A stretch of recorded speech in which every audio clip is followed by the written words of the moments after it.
I lay frozen, my heart hammering against my ribs. A single voice, raspy and dry, whispered a name.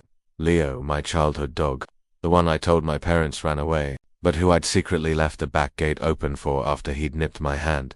A knot of guilt I hadn't acknowledged in 20 years tightened in my stomach. How could it know that the next night, it was something else?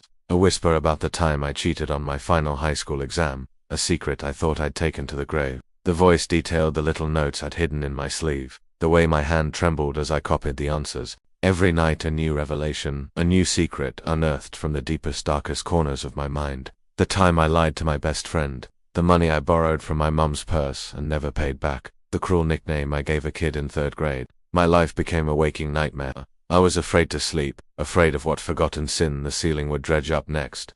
I became a ghost in my own home, fueled by coffee and fear. My work suffered, my friends noticed the dark circles under my eyes, my jumpy, paranoid behavior. "Are you okay?" they'd ask, and I'd just nod, unable to explain that the very plaster and wood above my head was my confessor and my judge. I tried everything. I brought in an exterminator, thinking it was some bizarre infestation. He found nothing. I called a building inspector, convinced it was a structural issue, maybe sound carrying from another apartment. He gave the place a clean bill of health. "This building is solid," he said, patting a wall. I wanted to scream at him. "It's not the walls, it's the ceiling. It's talking to me." But how could I say that without sounding insane? Desperate, I started talking back.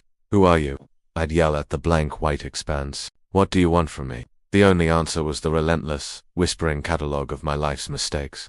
It felt like a slow, deliberate erosion of my sanity.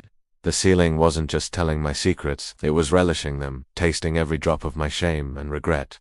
It was feeding on them. One evening, I found myself standing on a chair, my hand pressed against the cool, smooth surface of the ceiling. The whispers seemed to vibrate right through my palm, 1,000 tiny voices crawling under my skin. I could almost feel them, the weight of all those forgotten moments, all those people I'd wronged. This apartment wasn't just a place I lived. It had become a repository of my soul's darkest archives. I had to know what was up there. Was it a ghost? Some strange acoustic phenomenon? A bizarre, localized haunting focused solely on me? Driven by a mix of terror and a sliver of defiant curiosity, I went to the hardware store. I bought a crowbar and a stepladder. If the ceiling wouldn't tell me its secrets, I was going to force them out. Back in my bedroom with the ladder set up, my hands were shaking so badly I could barely hold the crowbar. The whispers were louder now, more urgent, as if they knew what I was about to do. They swirled around me, a vortex of my own past. "Don't," they seemed to hiss. "You don't want to see." But I did. I had to. I climbed the ladder, took a deep breath, and jammed the end of the crowbar into a seam in the plaster. With a grunt, I pulled. A crack appeared, spiderwebbing across the surface. A puff of ancient dust fell into my face. I pried again, harder this time. A chunk of plaster broke away, then another, revealing the dark, hollow space above.